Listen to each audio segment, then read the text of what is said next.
Cinta diri tidak sama dengan mementingkan diri sendiri. Orang yang mementingkan dirinya sendiri itu justru menunjukkan dia tidak cinta dirinya. Orang yang mementingkan dirinya sendiri sebenarnya dia sedang menyiksa dirinya. Karena orang itu menemukan kebahagiaannya dalam hubungannya dengan orang lain.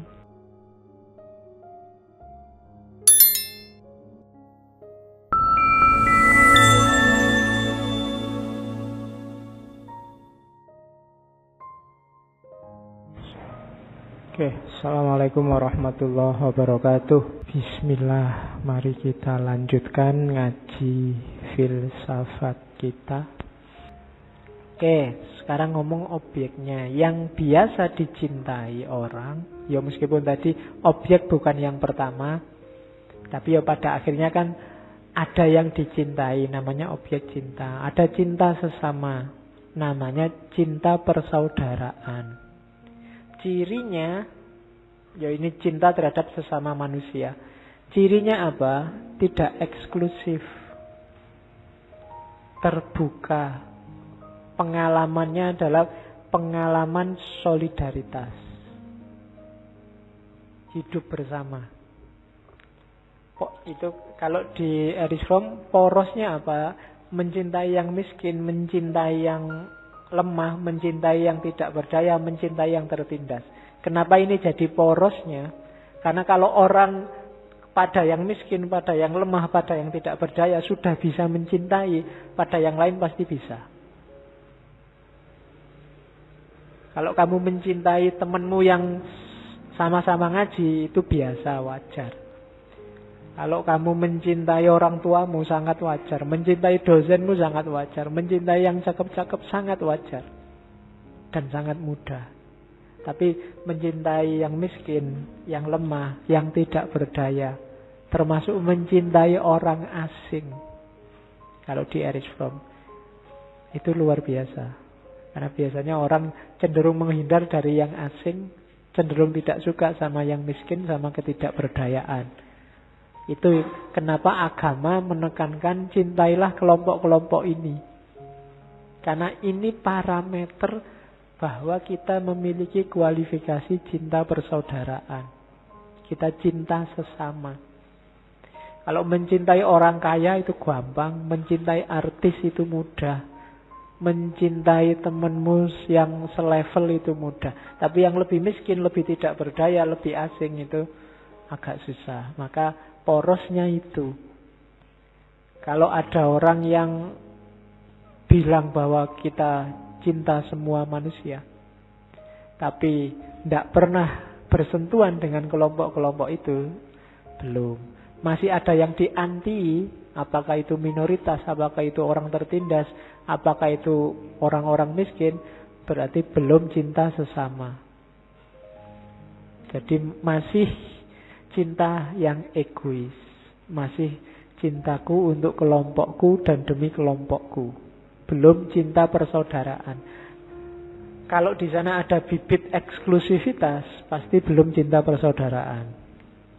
Kalau hanya yang selevel saja yang dicintai, pasti belum cinta persaudaraan. Jadi cinta sesama itu cirinya lenyapnya eksklusivitas dan porosnya mencintai yang miskin, yang tidak berdaya, dan orang asing. Kalau ada bule jalan-jalan di sini dan kamu menghindar-hindar, nggak mau bersentuhan, itu berarti kamu belum cintanya universal. Kalau begitu lihat Cina, terus kamu, itu orang A, itu berarti belum. Masih ada diskriminasi di pikiranmu.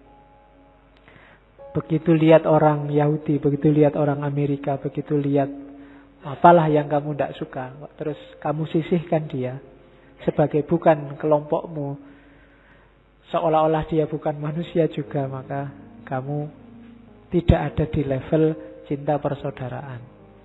Dan orang yang tidak punya kualifikasi cinta persaudaraan ini, dia bukan tipe pecinta. Berarti cintanya hanya untuk kelompok tertentu, orang tertentu.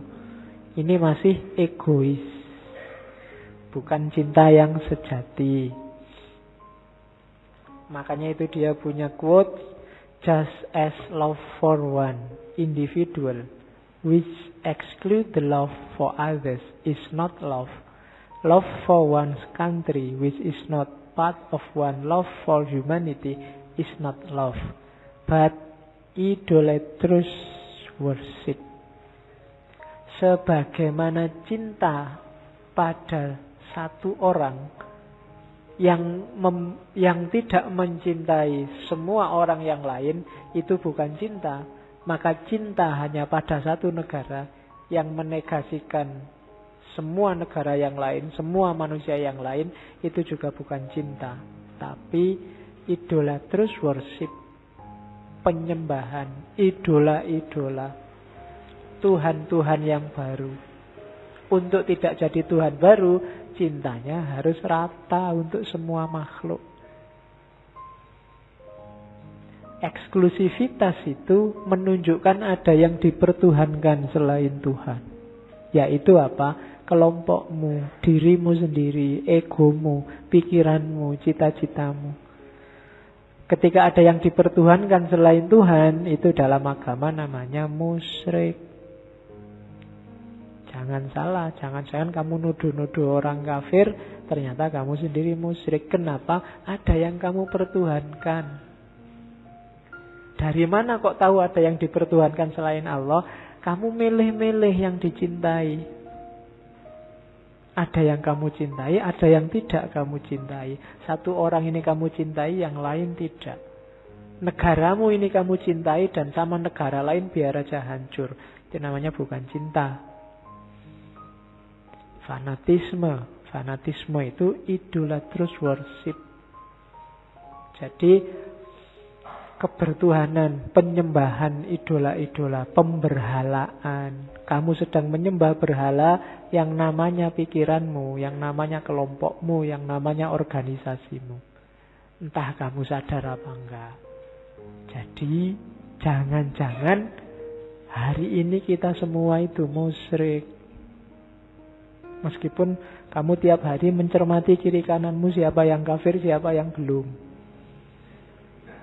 Ya kan, kamu kan kafir ini. Oh, kalau kamu belum, kamu 50% sudah kafir. Kalau ini 25% kafir. Kan tiap hari kita sibuk ke situ. Jangan-jangan sebenarnya kita sudah musyrik duluan. Kita menyekutukan Allah, memberhalakan konsep kita, pikiran kita, pandangan kita, organisasi kita, dan seterusnya. Terus objek cinta yang kedua adalah motherhood love, cinta gaya ibu. Ya bahasanya cinta keibuan. Cinta keibuan ini parameter yang paling kasat mata, cinta yang tanpa syarat. Ibu itu tidak pernah nagih syarat apapun untuk mencintaimu. Balasan satu-satunya untuk cintanya ibu adalah kebahagiaanmu. Ibumu tidak pengen kamu kasih apa, tapi dia pinginnya cuma kamu bahagia. Dan jangan salah, katanya Erich Fromm, selain cinta yang tanpa syarat, cinta ibu pada anaknya itu cinta yang sakit sebenarnya. Sakit dalam arti, tadi kan eksistensial itu orang takut perpisahan. Orang takut kesepian, takut dipisah dari yang dicintai. Tapi seorang ibu harus mau menyapih anaknya, misah anaknya dari dirinya demi kemandirian, demi kebahagiaan anaknya. Oh, itu sakit. Jadi orang cinta itu kan cenderung ayo kita bersatu terus. Tapi justru dalam cinta keibuan, kamu harus misah dari aku. Kalau tidak misah, kasihan kamu nanti nggak mandiri, nggak bahagia, nggak bebas, nggak bisa jadi manusia. Padahal secara eksistensial tadi orang butuh untuk tidak dipisah. Kesepian, keterpisahan ini kan bikin stres, menyakitkan. Tapi seorang ibu dalam cintanya justru disuruh berpisah sama anaknya demi kebahagiaan anaknya. Nah, ini salah satu contoh cinta yang tanpa syarat. Ini antitesis dari cinta erotis, cinta romantik. Kalau cinta erotis itu, ya kayak kamu pacaran tadi, Dua orang jadi satu. Tapi cinta keibuan itu satu orang harus jadi dua. Kebalikannya. Itu makanya jangan berani-berani sama ibumu. Dia mengalami kesakitan demi kesakitan. Tidak hanya saat melahirkanmu, tapi saat beliau harus menguatkan hatinya melihatmu terpisah dari dirinya. Demi kebahagiaanmu sebenarnya. Kalau boleh mungkin maunya ibumu kamu selalu sama dia. Tapi kan tidak sehat untuk dirimu. Maka dia mengorbankan rasa sakitnya berpisah dengan dirimu. Makanya bagi yang rumahnya jauh, tidak kumpul sama ibunya, sempatkanlah pulang. Ibumu mesti bahagia luar biasa. Ya kan kamu dapat untung banyak kalau pulang itu. Ya. Jadi nanti macam-macam lah. Paling kamu pulang ke rumah bawa roti 1 kaleng, kamu beli di terminal, nanti balik ke sini bisa bawa berkardus-kardus. Iya. Dan pasti ibumu bahagianya luar biasa saat kamu pulang. Sama bahagianya kamu kangen lama sama pacarmu terus ketemu. Bahkan berkali lipat dari itu. Nah, itu cinta keibuan. Itu cinta tanpa syarat yang paling kelihatan. Nah, dari cinta keibuan bisa diambil manfaat itu. Love means to commit oneself without guarantee. Jadi cinta itu berarti berkomitmen tanpa syarat, tanpa garansi-garansinan. Jadi tidak harus aku cinta padamu, garansinya 1 tahun ya. Kalau 1 tahun kok ada yang lebih, ya mohon maaf tak tinggal misalnya, tidak begitu cinta tanpa syarat itu. Tidak ada garansi-garansinan. Dan to give oneself completely in the hope that our love will produce love in the loved person. Jadi memberikan dirimu sepenuhnya untuk cinta, tidak minta balasan apa-apa. Asalkan lahir juga pribadi mencintai yang lain dalam yang kamu cintai. Jadi cintamu menghasilkan cinta yang baru, menghasilkan cinta yang lain yang sama produktifnya. Makanya katanya Erich Fromm, untuk bisa ke sana harus ada faith. Love is an act of faith. And whoever is of a little faith is also of a little love. Jadi cinta itu tindakan yang dasarnya kepercayaan.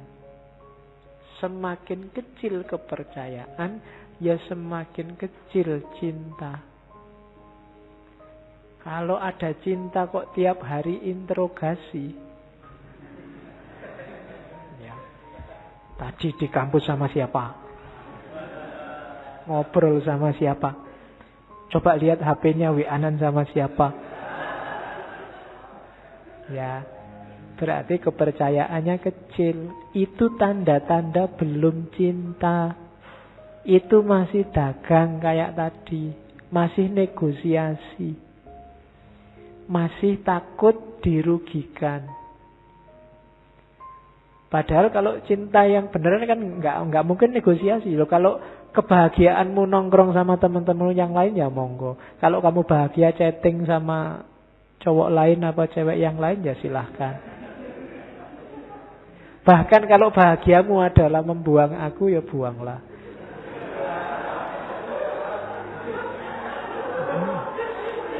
Ya. Oke, kamu belum nembak sudah dibuang kok. Ya, jadi act of faith, perilaku mempercayai. Pokoknya kalau isinya hanya interogasi, berarti kepercayaannya kecil, cintanya juga kecil, maka jangan kaget kalau tidak lama sudah bubar. Karena curiga terus. Nanti naik bis dicurigai sama kondekturnya, sama naik kereta dicurigai sama masinisnya. diajar dosennya cowok apa cewek. Ya. Kok dosennya kamu liatin terus? Lah ya dosennya nggak diliatin ya nggak paham. Curiga terus. Nah berarti tidak ada faith di situ. Love is an act of faith. Oke, ya kayak ibu tadi loh. Ibu itu kan yang penting kamu bahagianya kayak gimana wis. Bahkan termasuk meninggalkan ibu. Ibumu rela sakit. Terus ini yang tidak harus saya jelaskan banyak, cinta erotis. Ya. Dari erotis itu kata dasarnya ya, lebih paham. Kata dasarnya itu eros, maksudnya bukan erot. Ya. Oke, cinta erotis itu ya manifestasi tadi, ketakutan untuk keterpisahan, mendambakan peleburan. Cinta erotis inilah yang nanti karakternya memang eksklusif, tidak universal. Kalau cinta persaudaraan tadi universal, tidak eksklusif, jangan dibalik. Itu loh. Kalau cinta erotis ya harus eksklusif dong. Hanya engkau. Jangan, ndak harus kamu dok, cintaku universal ini, semuanya juga ndak. Untuk urusan yang erotis, sifatnya memang eksklusif. Dan ini nggak bisa ditipu. Kamu ndak bisa, ndak kok Pak, semua saya cintai, ndak. Secara erotis, di antara banyak, ini kan kamu cintai semua, pasti ada satu yang spesial. Yang di situ ada hasrat erotisnya. Kamu akui apa tidak kamu akui. Nah, ini sifatnya eksklusif. Ini tidak untuk semua orang. Ndak masalah, wong itu fitrah. Oke. Jadi berawal ini yang tadi ada impresinya kalau yang ini, ada kesan, kamu suka, ada hasrat erotisnya di situ, terus jadi intim. Nah, seringkali hasrat erotis ini nanti berakhir dengan kebosanan kalau berhentinya di erotismenya, di jasadnya. Secakep apapun orang, kalau kamu bareng terus menerus, kalau levelnya hanya fisik, pada saatnya tetap akan bosen. Itu juga salah satu tabiatnya manusia. Kalau levelnya hanya erotis, maka kalau kamu mampu yang erotis ini ya tetap erotis, tapi levelnya naik jadi persaudaraan, mungkin levelnya naik jadi keibuan, itu lebih long lasting, lebih panjang durasinya. Kalau hanya erotis saja itu lebih simple, lebih cepat habisnya durasinya. Makanya waktu yang-yangan jangan dihabiskan semua. Apapun itu harus ada sisanya. Biar apa? Biar lebih, karena manusia itu kalau sudah nggak ada misterinya sama sekali, wis kena kabeh, wis terbuka semua, itu biasanya cepat bosen. Kenapa banyak orang agama itu susah sekali dibunuh? Karena agama isinya yang misterius-misterius. Kalau agama itu terbongkar semua, oh ternyata fotonya Gusti Allah itu kayak gini tuh. Oh ternyata mungkin besok mungkin orang nggak ada yang mau beragama lagi, mungkin dibikin tiruannya. Itu manusia. Maka kalau kita berhenti di erotisme dan terekspos semua, tidak lama pasti bosan. Kalau dasarnya hanya erotis, mungkin perkawinan itu tidak lama mesti cerai. Karena ada durasinya. Ya beberapa kali saya omongkan kan ada pengaruh hormon-hormon tertentu yang mempengaruhi itu. Itu cinta erotis. Terus ada cinta diri sendiri. Ini kelihatannya, loh Pak, itu kan egois. Tidak. Orang tidak bisa mencintai yang di luar dirinya kalau sama dirinya sendiri nggak mencintai. Cinta diri tidak sama dengan mementingkan diri sendiri. Katanya Erich Fromm, orang yang mementingkan dirinya sendiri itu justru menunjukkan dia tidak cinta dirinya. Kenapa? Kalau dia cinta dirinya, dia paham hakikat eksistensialnya yang butuh orang lain. Orang yang mementingkan dirinya sendiri sebenarnya dia sedang menyiksa dirinya. Karena orang itu menemukan kebahagiaannya dalam hubungannya dengan orang lain. Dalam membahagiakan orang lain, dalam mencintai orang lain. Kalau dia egois, mementingkan dirinya sendiri, sebenarnya dia tidak cinta dirinya sendiri. Makanya ada hadis, barang siapa tidak beriman seseorang sampai dia mencintai saudaranya seperti mencintai dirinya. Itu kan berarti sebelum mencintai saudaranya harus mencintai dirinya dulu, baru mencintai saudaranya seperti mencintai dirinya. Itu berarti ya kamu cinta dulu sama dirimu.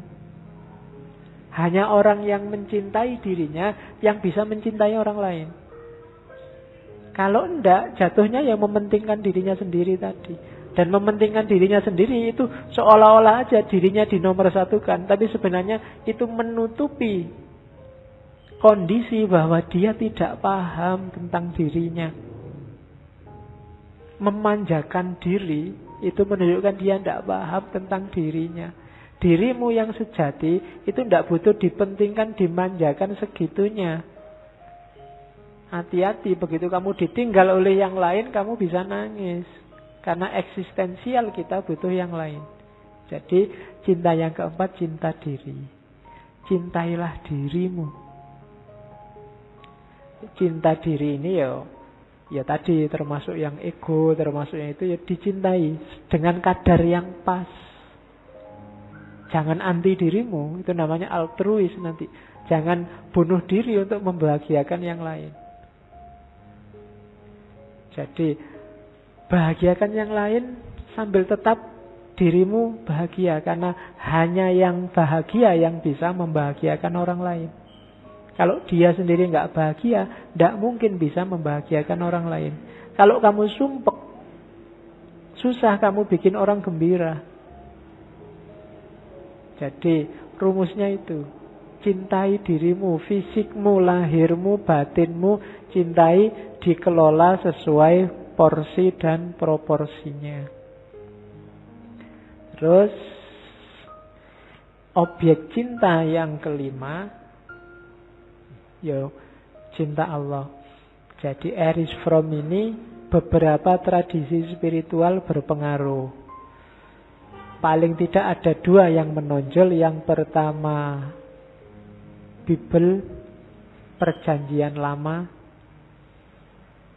Karena dia ini Yahudi, dari keluarga Yahudi, tapi kemudian menyatakan dirinya ateis meskipun percaya Tuhan. Ibu ya, ateis tapi percaya ada entitas ketuhanan. Dia Yahudi, Perjanjian Lama sangat berpengaruh. Yang kedua Zen Buddhisme. Dulu yang kita pernah ngaji, saya lupa tahun berapa itu. Ayo selalu kan tahunnya mulai tahun berapa ngaji ini. Kita akan pernah ngomong satu sesi Zen Buddhisme. Itu sangat mempengaruhi di Erich Fromm. Maka bagi dia ada satu lagi jenis cinta, cinta yang coraknya spiritual. Namanya cinta ketuhanan. Jadi cinta ketuhanan inilah modusnya agama. Cinta ketuhanan ini anugerah dari Allah. Allah itu mencintai kita, kemudian menganugerahkan cinta dalam diri kita, dan kita menyambut cinta Allah itu dengan namanya iman. Itulah agama. Jadi cinta Allah itu manifestasinya apa? Keimanan, kepercayaan. Kalau kamu ngaku cinta Allah berarti rumusnya adalah beriman pada Allah. Dalam segala dimensinya. Nanti di buku itu dijelaskan ada dimensi ketuhanan yang laki-laki, patrilineal. Ada dimensi ketuhanan yang perempuan, matrilineal. Jadi Allah yang maha tegas, Allah yang maha mengadili, Allah yang maha kuasa, itu dimensi laki-laki, dimensi patrilineal. Sementara Allah yang mengayomi, Allah yang melindungi, Allah yang membimbing, itu dimensi matrilineal.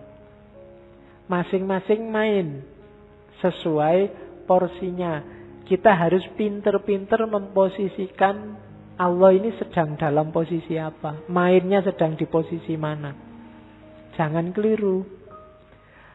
Kalau kamu dosamu sudah sangat banyak dan kamu merasa apa ya aku diterima, yakinlah bahwa Allah pasti Maha Pengampun.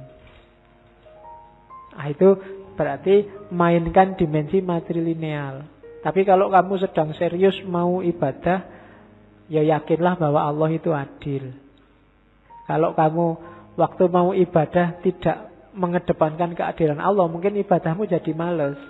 Alah, ibadah nggak ibadah kan nanti sama aja. Kalau yang nggak ibadah diampuni Allah, levelnya sama kayak aku yang nggak ibadah. Tadinya males kamu. Jadi harus pas. Misalnya ngaji ini, dalam ngaji ini kira-kira Allah itu ada di posisi mana? Dia sebagai pengayom, pelindung, apa sebagai penyiksa, apa sebagai... Harus jelas. Kita sering keliru dalam memposisikan mainnya Allah ini. Harusnya kita pas hati-hati, yang kita kedepankan keadilannya Allah, malah kita kedepankan pengampunnya Allah. Akhirnya, alah sholat gak sholat ya ndak apa-apa. Wong Allah itu Maha Pengampun, tenang aja. Nah, itu salah posisi berarti. Salah kita memainkan posisinya Allah.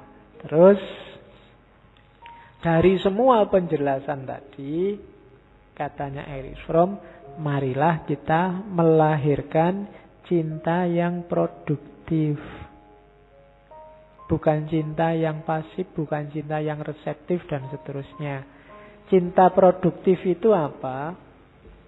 Cinta produktif itu yang pertama apa? Menggeser modus memiliki menjadi modus menjadi. Jadi dalam cinta, kalau kemarin kan aku mencintai sesuatu berarti itu milikku. Selama ini cinta itu kayak gini, kamu milikku, aku milikmu, kan begitu. Ndak, modusnya jangan begitu. Kalau modusnya milik kayak gini, yang terjadi orientasi nimbun tadi. Kamu ndak berkembang. Pokoknya ruang dan waktu harus berhenti saat ini. Dunia adalah milik kita dan seterusnya. Ndak begitu. Jangan modusnya jangan memiliki. Modusnya harus menjadi. Menjadi itu apa? Dalam cinta kita bareng-bareng mencerahkan diri, meningkatkan diri. Bagi yang beragama, dalam cinta kita bareng-bareng mendekat pada Allah. Dalam cinta kita keluarkan semua potensi kemanusiaan kita. Dalam cinta kita naikkan level hidup kita bersama-sama, saling membantu, saling mendukung. Itu namanya modusnya menjadi. Jadi cinta yang produktif itu tidak akan ada kalimat kamu tidak seperti yang dulu. Harus berubah. Cuma berubah yang lebih baik. Semakin kamu sadar, semakin kamu baik. Itu modusnya menjadi.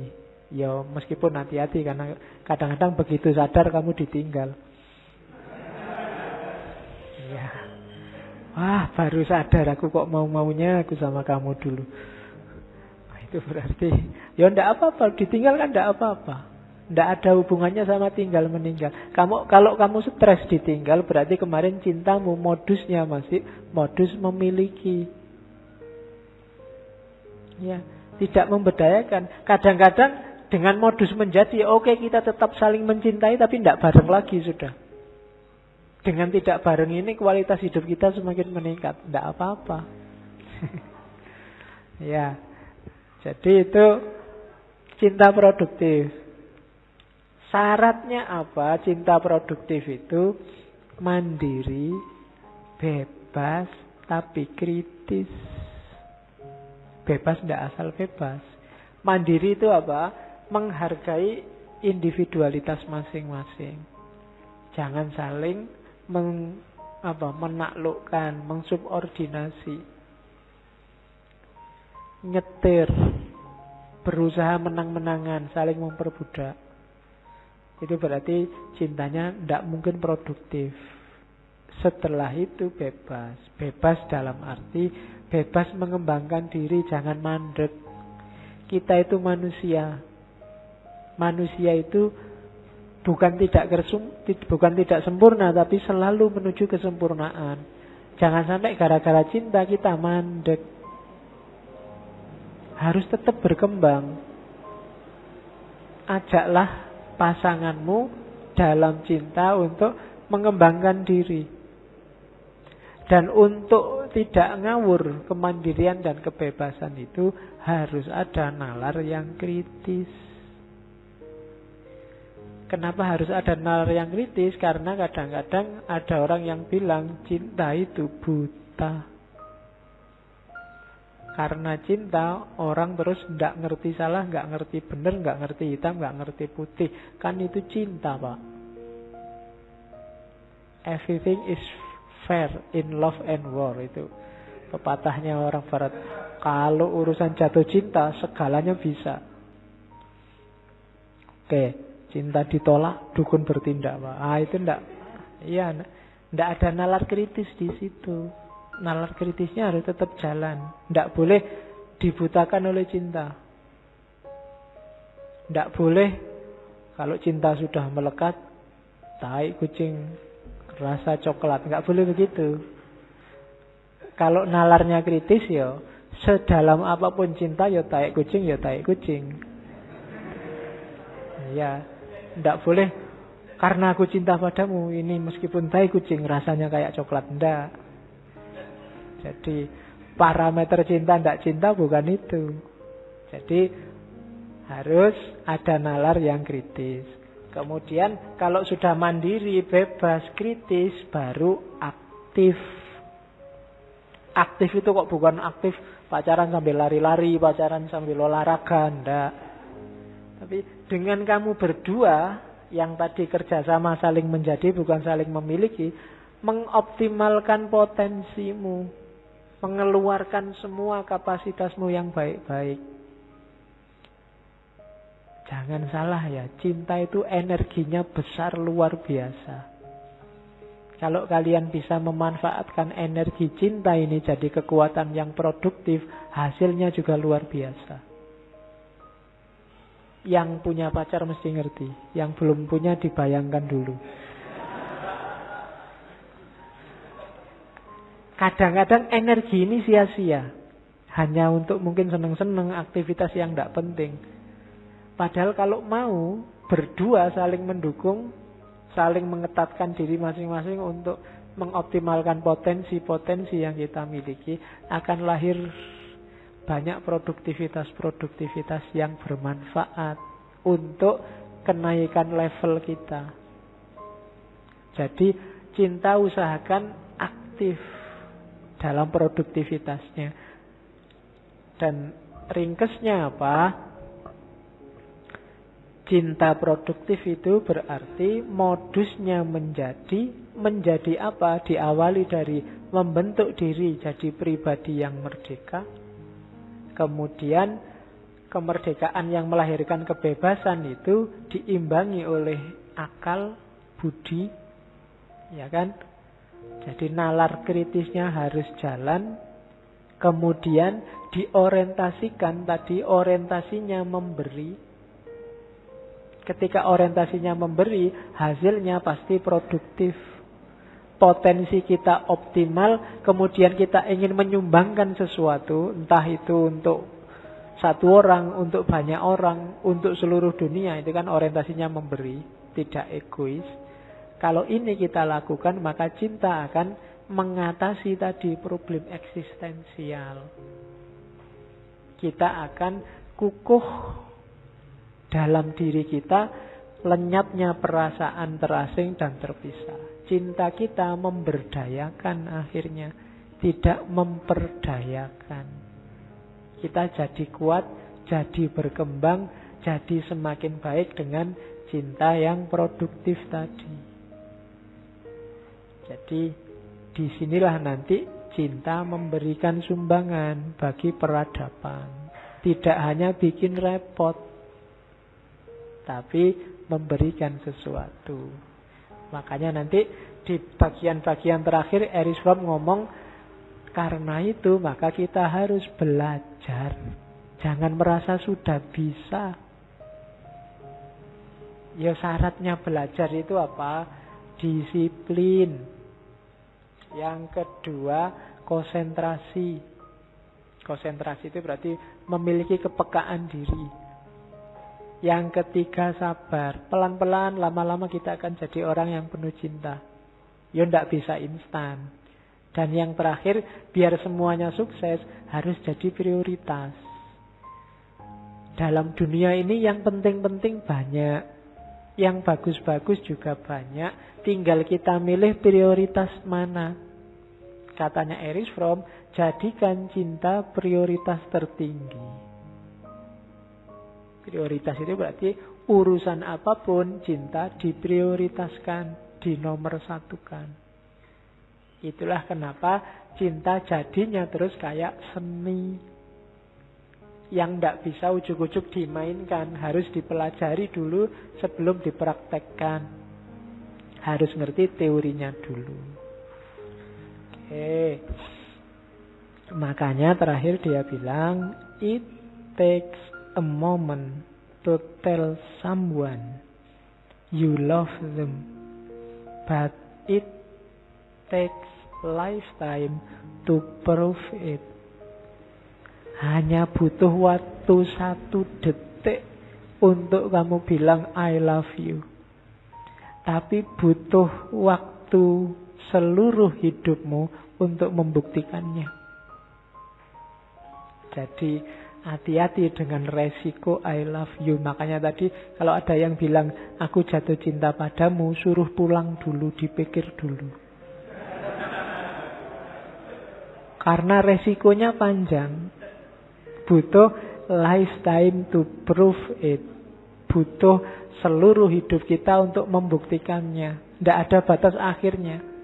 Karena cinta juga tidak ada batas akhirnya. Hanya demi kebahagiaan yang dicintai. Oke, alhamdulillah. Erich Fromm sudah selesai. Minggu depan kita ketemu ke timur ya. Kalau ini gaya barat, cara orang barat menjelaskan cinta. Aspek rasionalnya pasti sangat menonjol. 2 minggu terakhir nanti kita ngomong ke timur, kita ngomong ke dunia tasawuf. Aspek intuitifnya lebih menonjol. Minggu depan kita ketemu Robiah Adawiyah, dan minggu terakhir kita ketemu Jalaluddin Rumi. Oke, saya kira itu. Kurang lebihnya mohon maaf. Wallahul muwaffiq, wallahu a'lam bissawab. Wassalamualaikum warahmatullahi wabarakatuh.